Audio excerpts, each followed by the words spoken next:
لا إله إلا الله لا إله إلا الله نحمده ونصلي على رسوله الكريم اما بعد فاعوذ بالله من الشيطان الرجيم بسم الله الرحمن الرحيم وما ارسلنا قبلك من المرسلين الا انهم ليأكلون الطعام ويمشون في الاسواق وجعلنا بعضكم لبعض فتنة اتصبرون وكان ربك بصيرا صدق اللہ العظیم۔ سورۃ الفرقان کی آیت نمبر 20 آپ حضرات کے سامنے تلاوت کی ہے۔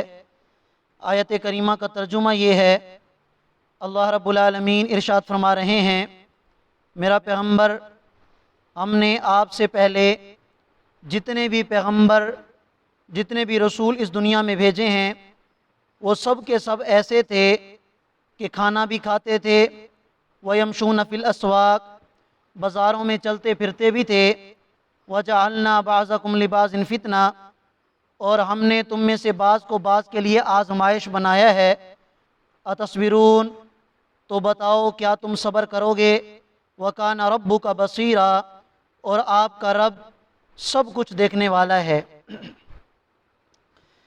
اس سے ماقبل آیات میں آپ حضرات نے سنا کہ نبی کریم صلی اللہ علیہ وسلم پر کفار مکہ، مشرکین مکہ کی طرف سے جو اعتراضات کیے گئے، ان اعتراضات کا ذکر تھا۔ پھر اللہ رب العالمین نے اجمالی جواب بھی ارشاد فرمایا، اور اجمالی جواب کے بعد اللہ رب العالمین نے تفصیلی جواب بھی ارشاد فرمایا ہے۔ ان کے اعتراضات میں سے ایک اعتراض یہ تھا کہ اللہ اپنے محبوب کو باغات اور خزانے کیوں عطا نہیں کرتا؟ تو اس کا ذکر ماقبل میں آ چکا ہے کہ اگر اللہ چاہیں تو سب کچھ عطا کر سکتے ہیں۔ حکمت کی بنا پر اللہ تعالیٰ نے نبی کریم صلی اللہ علیہ وسلم کے لیے یہ حالت پسند فرمائی ہے کہ آپ علیہ الصلاۃ والسلام مسلمان غریبوں کے صف میں شامل رہیں، اور آپ علیہ الصلاۃ والسلام کو بھی یہی بات پسند تھی کہ میرا حشر اور مجھے اللہ تعالیٰ غریبوں کی صفوں کے اندر ہی رکھیں۔ ان کے اعتراض میں ایک بات یہ بھی تھی کہ وہ نبی علیہ الصلاۃ والسلام پر یہ اعتراض کیا کرتے تھے کہ یہ کیسا نبی ہے کہ جو کھانا بھی کھاتا ہے، بازاروں میں چلتا پھرتا بھی ہے۔ اور اس اعتراض کی جو بنیاد تھی وہ یہ کہ ان کا یہ نظریہ تھا کہ نبی وہ کوئی انسان نہیں ہو سکتا، بلکہ نبی کیا ہونا چاہیے؟ کوئی فرشتہ ہونا چاہیے۔ اس طرح کا ایک اعتراض آج کے دور میں بھی کیا جاتا ہے، اور وہ اعتراض یہ ہوتا ہے کہ جو نبی ہوگا وہ بشر نہیں ہو سکتا، وہ کیا ہوگا؟ وہ ہمیشہ نور ہی ہوگا۔ بشر نبی نہیں ہوتا، بلکہ وہ کیا ہوتا ہے؟ نبی ہمیشہ نور ہی ہوتا ہے۔ اللہ تعالیٰ نے اس آیت کریمہ میں ان دونوں اعتراضات کا جواب کچھ یوں ارشاد فرمایا ہے کہ میرا پیغمبر، آپ سے پہلے جتنے بھی رسول اس دنیا میں تشریف لائے ہیں، وہ سارے کے سارے رسول ایسے تھے کہ وہ کھانا بھی کھاتے تھے، اور وہ بازاروں میں چلتے پھرتے بھی تھے، کسب معاش بھی کرتے تھے۔ یعنی اللہ تعالیٰ نے یہ بتا دیا کہ تمام انبیاء علیہم الصلاۃ والسلام وہ بشر تھے، اور بشریت کے جتنے بھی تقاضے تھے وہ سارے تقاضے ان کے اندر پائے جاتے تھے۔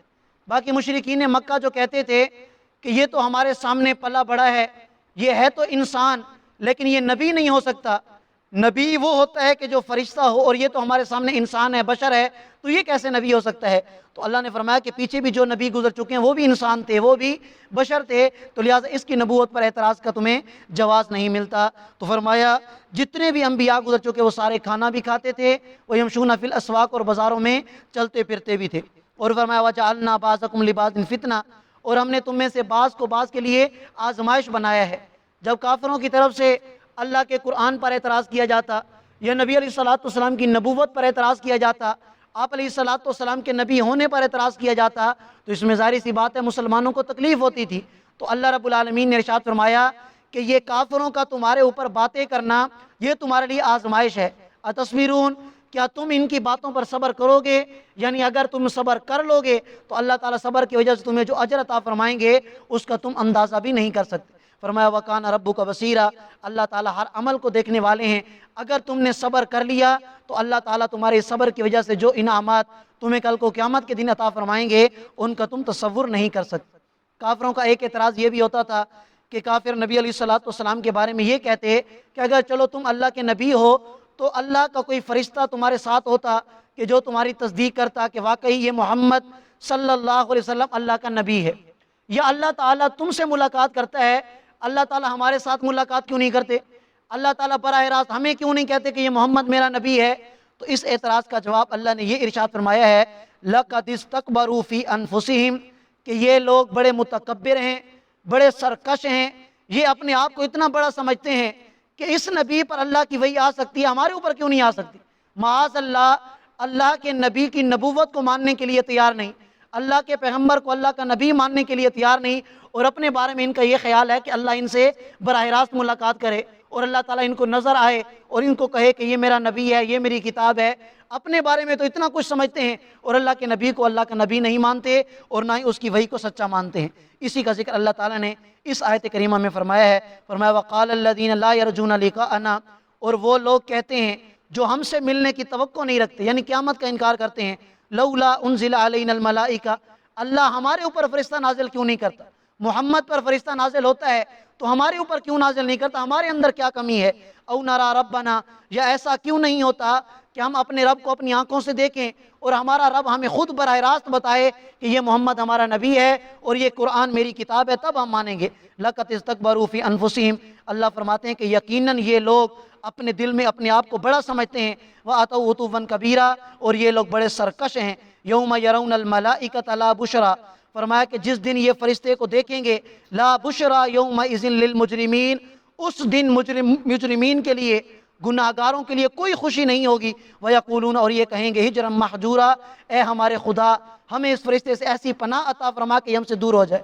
اس لیے کہ فرشتہ جب عذاب لے کر ان نافرمانوں کے پاس آئے گا کل کو قیامت کے دن اور انہیں دھکیل کر جہنم میں ڈالنے کے لیے آئے گا، تو اس وقت کہیں گے کہ یا اللہ یہ فرشتے ہمیں نہ دکھا۔ آج دنیا میں کہتے ہیں کہ فرشتہ دکھا، فرشتہ بھیج جو ہمیں بتائے۔ اللہ فرماتے ہیں کہ جب فرشتہ عذاب لے کر آئے گا اور انہیں نظر آئے گا، اس وقت یہ کہیں گے ہجرا مہجورا، کہ اس فرشتے کو ہم سے دور کر دے اور یہ ہمیں نظر ہی نہ آئے۔ آج دنیا میں مانگتے ہیں اور کل کو پناہ مانگیں گے۔ اسی لیے ہر مسلمان کو یہ چاہیے کہ آپ علیہ الصلوۃ والسلام کی سچی نبوت اس پر ایمان بھی لائے اور آپ علیہ الصلوۃ والسلام کے مبارک طریقوں کے مطابق زندگی گزارے۔ دنیا آخرت کی انشاءاللہ کامیابی ہی کامیابی ہے۔ اللہ ہم سب کو عمل کرنے کی توفیق عطا فرمائے۔